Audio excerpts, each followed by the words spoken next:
Diva is a female version of a hustler, of a hustler.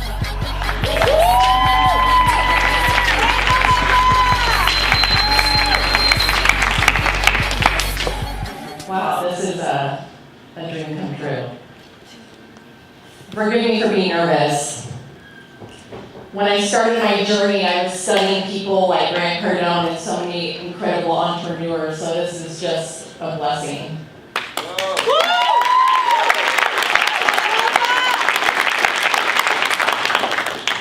I want to talk to you guys as my close friends. And I'm probably going to try to stand over here because, us ladies like the light. I want to tell you the 4 things that happened to me in my life that got me to this point here today. Now, before I do that, I just want to give you a really quick background.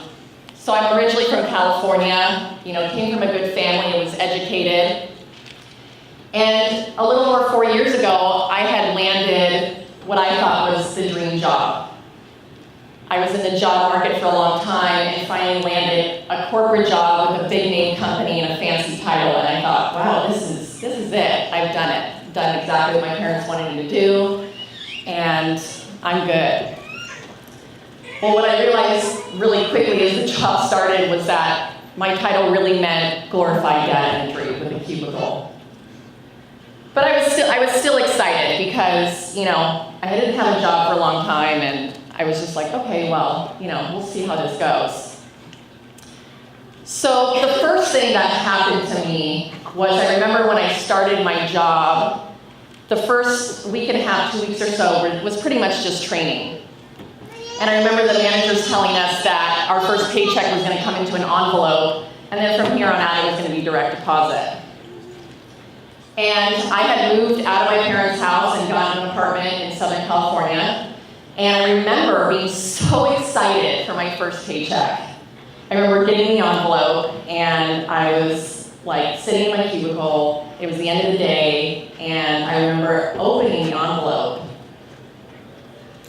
And I was like, wait a minute. This can't be it. I remember panic was sweeping over me. This paycheck was my entire rent. And I remember running over to one of my coworkers' cubicles, and I was like, hey, is this right? Like, is this training pay, or is this like what it is? And they said, no, this is the pay. And I was shaking. I couldn't even breathe. Because that was my entire rent. I had to wait another 2 weeks before I got paid again, to pay my car, to pay gas, to pay food. And I was just freaking out. The second thing that happened to me was months and months into the job, I ended up finding out that that same coworker was making $15,000 more than I was to do the exact same job. We had been hired at the same time, we were the same age, we had similar education background, and I was actually doing more work. At this point, management had selected me to do more projects, so now I was being overworked and underpaid. I was dealing with a wage gap issue. Now, for those of you that don't know, today the wage gap is at 23%. And it's going to take 100 years to close that gap. So I was really, really disappointed. I felt deceived, I felt fooled, I felt really let down, and at this point I had lost interest in my job. Now the third thing that happened was I started to get mistreated at my job. I had gone to my managers asking them to try to give me some sort of promotion because I was doing all this extra work and I felt like I deserved more pay, and it created confrontation. So my work environment became very unhealthy. The fourth and final thing that happened was my father ended up getting very ill, and I realized very quickly that I had no freedom and no flexibility to go down to San Diego to be with him. I didn't have the extra gas money to drive down every weekend to be with my family. This created the eternal flame. The eternal flame is the burning desire. A burning desire is the starting point of all achievement. Like a weak fire cannot give much heat, a weak desire cannot produce great results. The motivation to succeed comes from the burning desire to achieve a purpose. Now I had this purpose that I had to find a different situation. I had to get control of my life because my parents, nor HR, nor anybody was going to protect me from the situation that I was in. I had to become the asset. I started looking for a level playing field. I started looking for equality. I started looking for passion, fulfillment, and an opportunity. But for me at this point, opportunity meant getting very uncomfortable. It meant a risk. Let's talk about comfort zone. How many of you here today had to get uncomfortable in some way to be at this event? That's a majority of you. Now we hear getting out of the comfort zone a lot in entrepreneurship. And the reality is that most people do not want to work outside of a rigid structure. So the fact that you're all here today means that you've already set yourself apart. Now, my risk came when my business opportunity was presented to me while I was still at my job. It happened on accident. It happened at my gym. And I was really, really excited about it because it was something that, for the first time, that flame was getting bigger. I felt like it aligned with my values and my beliefs, and I was excited, but at the same time, I was scared to make the investment. Why? Because this was a huge investment. We're talking $5,000. And this was in water technology. So I knew I wanted it, but I didn't have the money. And on top of it, I was 5 figures in credit card debt. So the last thing I wanted to do was to go into more debt. But guess what? I did it anyways, because I didn't want to be in the situation that I was in. I decided to jump all in. Because when you jump, you grow wings on the way down. Right. A month into doing my opportunity, I decided I was going to quit my corporate job. The situation had become extremely toxic, very confrontative, and I had to get out. Every single day going to work was so unbearable. It was so uncomfortable. I always felt like sick to my stomach walking into my office. Now, I was, again, freaking out about quitting my job because this was something that I thought I wanted, but I realized that I was better than that I was more valuable than that.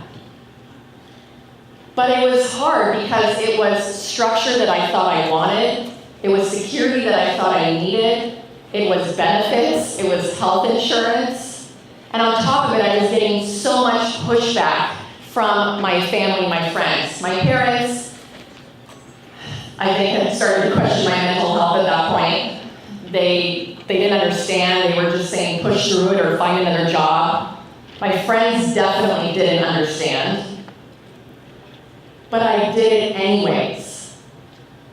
Because of that flame, because of that desire. And when I did it, it was the biggest relief.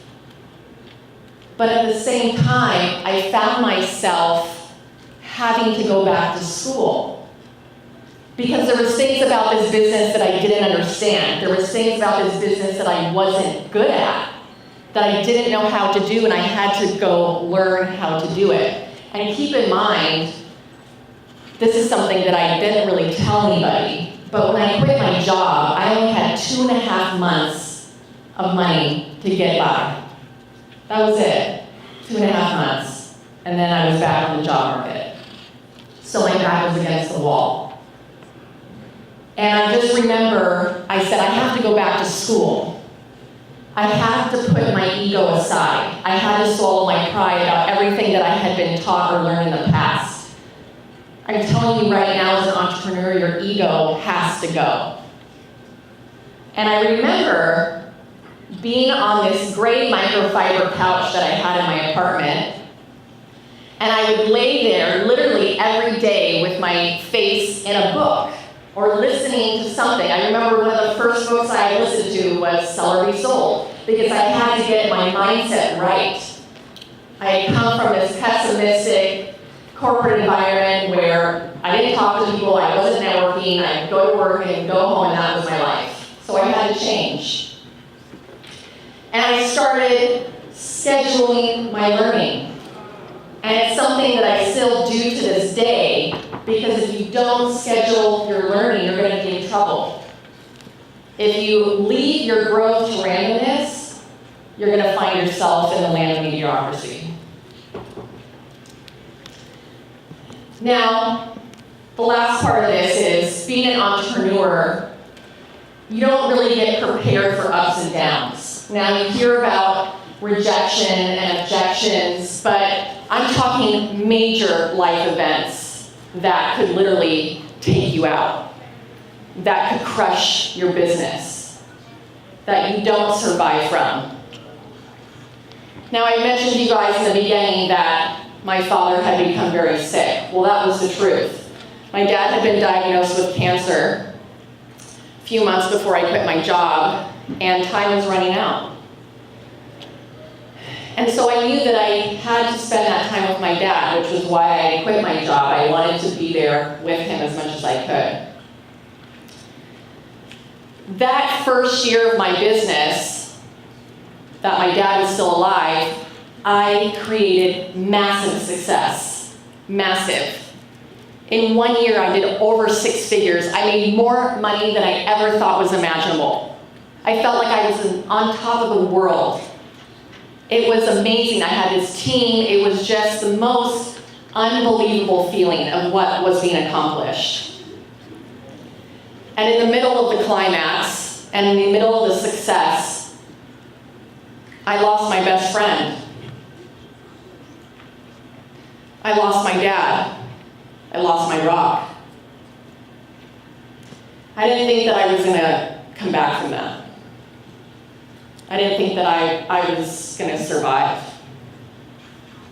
It was a down that I wasn't prepared for.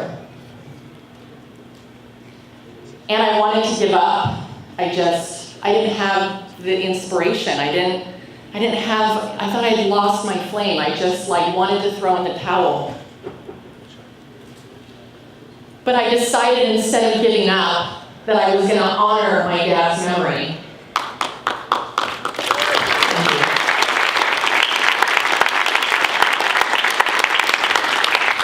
I was going to use the pain and struggle of the loss and the grief to make me better, faster, stronger. I thought that I had lost my eternal flame, but it was just dim. And I still made a lot of money that year, and I still had success because I pushed through. Do you know what saved me? God, my team, the eternal flame, the burning desire that I had instilled in others, the mission, choosing entrepreneurship, and knowing that I was never going to go back to where I had come from. Now, the final part of the journey that has me up here on stage today, the final move, was being given an opportunity to come across the country from California to Miami, Florida to build my business here. And at this point, you can imagine that I have become obsessed with getting uncomfortable. And it was another big thing, because moving out of my parents' house into my own apartment 80 miles away was a big deal.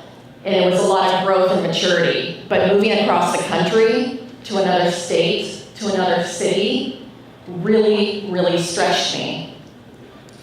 But as humans, we are so influenced by our environment. And so if I could tell you one thing, make sure at some point in your journey, change your environment. This was the best decision I could have made because it was a new challenge. And in all of my dream boards and all of my vision boards, I had wanted to live in a tropical paradise. I had wanted to live in the Magic City. And I can tell you right now that I am living my best life in Miami. Let's go. Now, before I close, I want to just make one thing clear. And this is for everybody, but especially for all these incredible lady bosses in the room. Can we give them a round of applause? I just want to say how much I am proud of you. I honor you. I hope next time at least half the room is women. But I just want to promote something very quickly to you today. If you are in a situation where you have gone through a major loss, or you feel stuck, or you are at a point in your business where you need to get to the next level, I am offering something very limited, and you guys can come talk to me about it at the end, but I really want to help you with your mission. Because all of you here have a mission that matters.